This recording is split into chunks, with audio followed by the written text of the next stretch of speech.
जय भारत।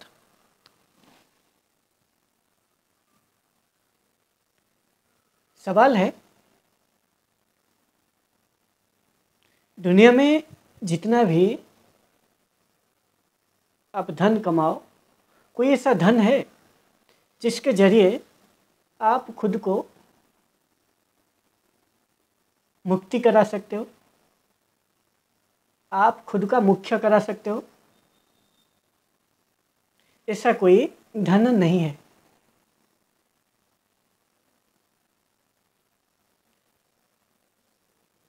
और आपको कौन मुक्ति दे सकता है? ये जो जीवन आपको मिला है, मनुष्य जन्म जो आपको मिला है, ये जन्म से कैसे आपको मुक्ति आपका होगा या आपका कैसे मुख्य होगा,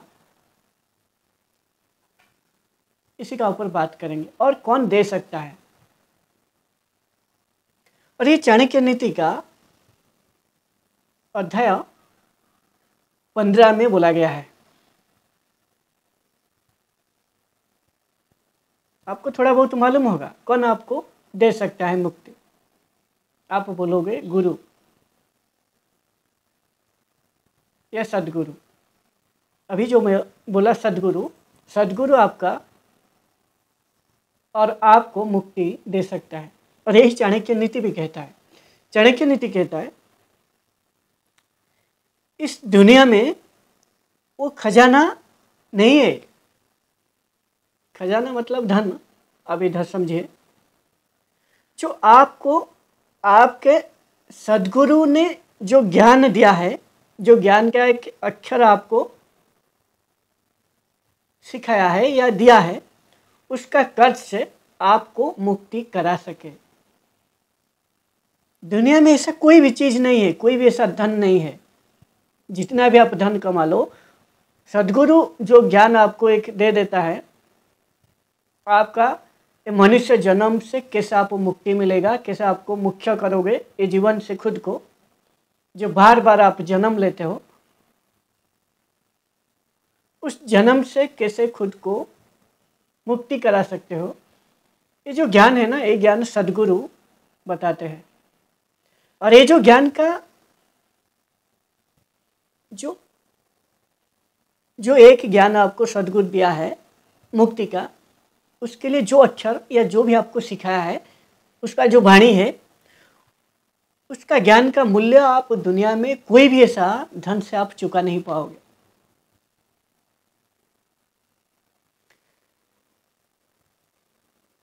और गुरु और सदगुरु कौन है?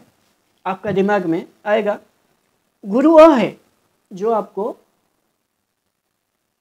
अंधकार से प्रकाश की ओर ले जाए, वो गुरु है। गुरु आपको अंधकार से प्रकाश की ओर ले जाएगा। आपका भीतर कौन सा कमियां है जो आपको रोक रहा है, वो बता देगा गुरु।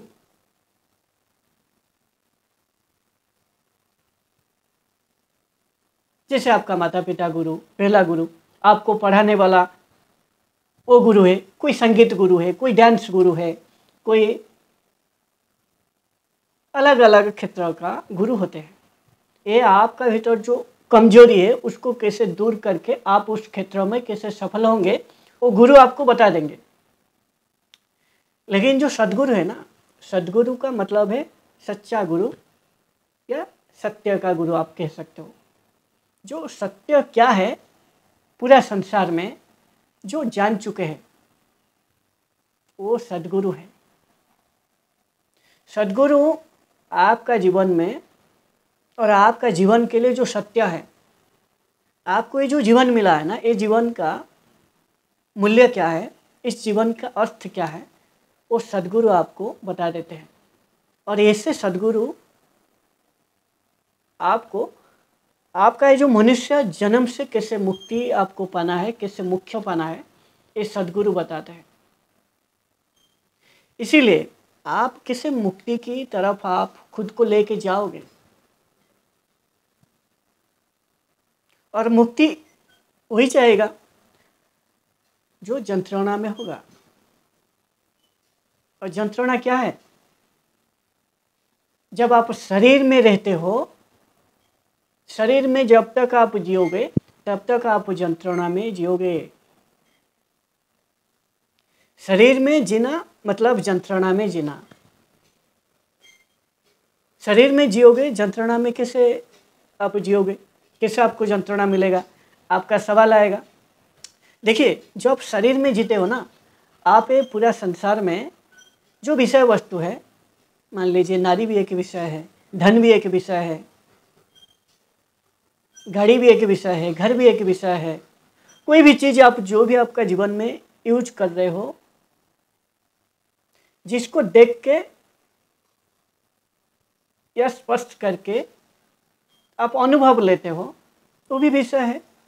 और ये जितना भी विषय पूरा दुनिया में है, पूरा संसार में है, ये विषय अपनी अपनी जगह में सही है, लेकिन विषयों को यदि आप समझ नहीं पाओगे, यही विषय आपको यंत्रणा देगा।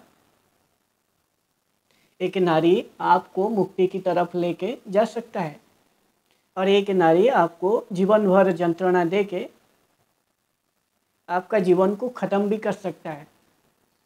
इसलिए विषय को जैसा आप समझोगे वो आपको ऐसा लगेगा, वो आपका ऊपर डिपेंड करता है आप कैसे समझते हो विषय को। और विषय को जो समझ रहा है वो आदमी यदि खुद को जानता नहीं है, जो खुद को समझता नहीं है, मैं कौन हूँ, मैं विषय की तरफ क्यों भाग रहा हूँ, ये विषय से मेरे को क्या मिलेगा, जो व्यक्ति खुद को जानता नहीं है वो व्यक्ति शरीर में जिएगा। इसीलिए वो ये विषय का प्रति आकृष्ट होकर जीवन भर यंत्रणा पाएगा। जैसे पशु और मनुष्य में फर्क बस इतना है, मनुष्य जो है उनका जो बुद्धि है वो बुद्धि के जरिए खुद का जो यंत्रणा है वो यंत्रणा से कैसे खुद को मुक्त करना है, ये बुद्धि लगा के एक मनुष्य खुद को मुक्ति करा सकता है वो यंत्रणा से। लेकिन पशु ये काम नहीं कर पाते हैं।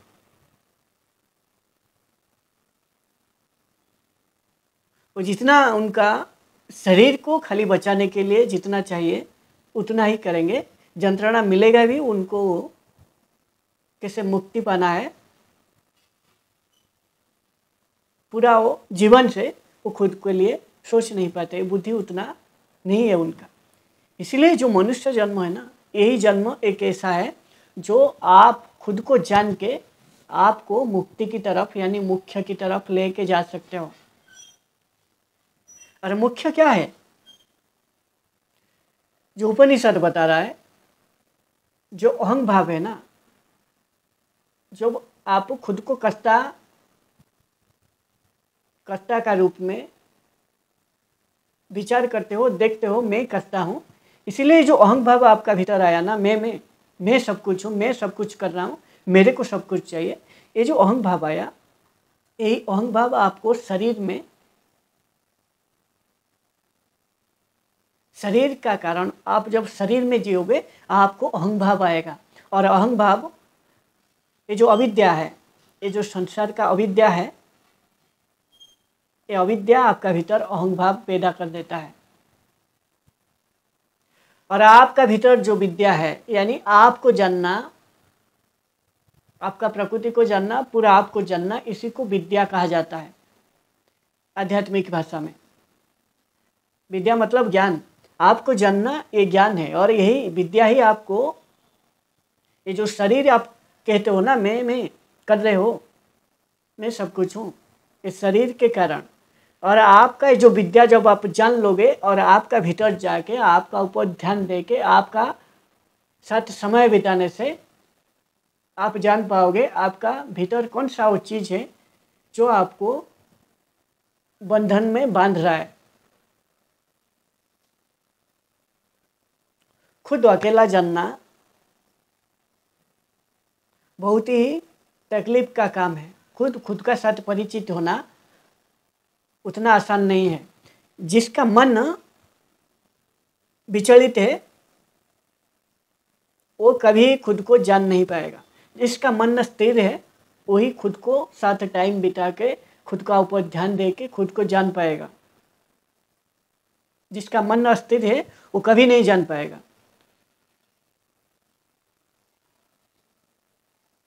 जिसका मन स्थिर है वही गुरु का शरण में जाके जान पाएगा। इसलिए सभी मन का खेल है। खुद को शरीर से मुक्त करना मतलब आपका भीतर जो विचार आ रहा है ना, मन का जरिए जो विचार आ रहा है, मैं ये अच्छा है कि घर खरीदूंगा, इसमें बहुत पैसा मैं कमाऊंगा, इसको किराए दे के फिर मैं भोगूंगा मैं ये पैसा को, अच्छा गाड़ी खरीदूंगा, अच्छा मोबाइल खरीदूंगा, दुनिया भर पूरा दुनिया भर में घूमूंगा। ये जो आप भोगने के लिए आप रेडी होते हो ना, ये आपका मन, ये मन जो है ना, ये मन खाली आपको सुख की तरफ लेके जाएगा, इसको कष्ट नहीं चाहिए। वो जो संसार है ना, ये जो संसार की तरफ ये मन हमेशा भागता है। आपको हमेशा ये जो मन है ना, इस संसार को भोगने के लिए कि भोगने का जो विषय है उसकी तरफ आपको भगाएगा। जब आपका मन का ये जो भागने की प्रक्रिया है उसको जान लोगे, फिर आपका जो विचार आपको आ रहा था मैं सब कुछ भोगूंगा, उस विचार का ऊपर आपका नजर जाएगा। नजर जाने के बाद कौन सा विचार आपको खराब कर रहा है, आपको पशु बना रहा है, आप उसका ऊपर ध्यान दोगे। ध्यान देने से आप उस विचार को रोक पाओगे जो आपको कष्ट दे रहा है, जो आपको दुख दे रहा है।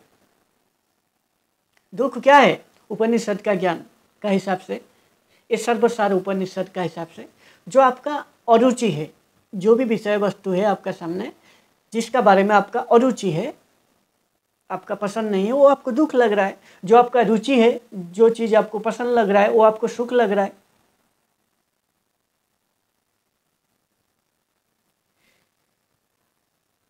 इसीलिए जब आप खुद को जान लोगे, आपके लिए कौन सा चीज़ उपयोगी है, कौन सा चीज़ आपके लिए सही है, वो चीज़ आपका भीतर जानने की क्षमता आएगा। और ये सभी काम ना सद्गुरु करते हैं। सद्गुरु क्या है ना, वो सत्यों को जान चुके हैं। जो भी आपका सामने विषय वस्तु है, वो विषय वस्तु में सत्य क्या है उसको आपको बता देंगे। हमारा ये जो शरीर है ना, ये बचपन से एक शरीर है, जब आप जवान होते हो और एक शरीर मिलता है, फिर आप 40-50 साल में और एक शरीर मिलता है, और बूढ़ा होकर आप जब ये धरती को छोड़ रहे हो उस टाइम में और एक शरीर। और ये जो पूरा सत्य है ये सद्गुरु बता देंगे। इस शरीर में भी बदलाव होता है, इसी तरह इस संसार में हर सेकंड में बदलाव हो रहा है, हर समय में कुछ ना कुछ बदलाव हो रहा है। ये जो सत्य है ये सत्य सद्गुरु बता देते हैं, और एक आम आदमी इस सत्य को जान नहीं पाता है, इसीलिए वो फंस जाता है। ये जो पूरा संसार है, इस संसार का जो पूरा माया है, ऐसा रचा गया है कि एक आम आदमी देखेगा तो पूरा उसको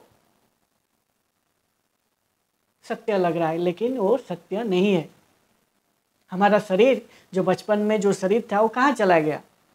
जैसे बदल गया ऐसे इस संसार में हर चीज़ बदल जाता है, यही सत्य है। और ये जो सत्य का ज्ञान सद्गुरु आपको बता देते हैं।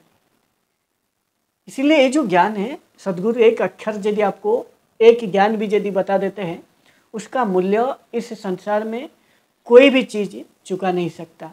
जितना भी आप धन दे दो, वो मालूम है, सद्गुरु बता देंगे ये जो धन है ये भी कोई काम का नहीं है, ये चिरस्थायी नहीं है। ये आज आपका पास है, यदि आपका ज्ञान है तो ये धन आपका पास है।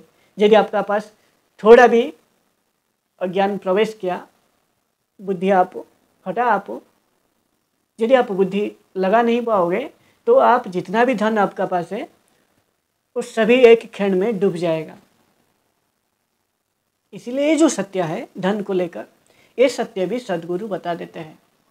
आपका ज्ञान ही आपको धन देगा। आपका यदि ज्ञान है आप धन कमा पाओगे, यदि ज्ञान नहीं है जिंदगी भर आप धन के पीछे भागोगे। यदि आपका पास ज्ञान है आपका पीछे पीछे धन भागेगा। और ये जो पूरा सत्य है ना, ये सभी जो पूरा माया है, पूरा संसार में पूरा चल रहा है प्रकृति में, ये माया को पूरा सद्गुरु बता देते हैं।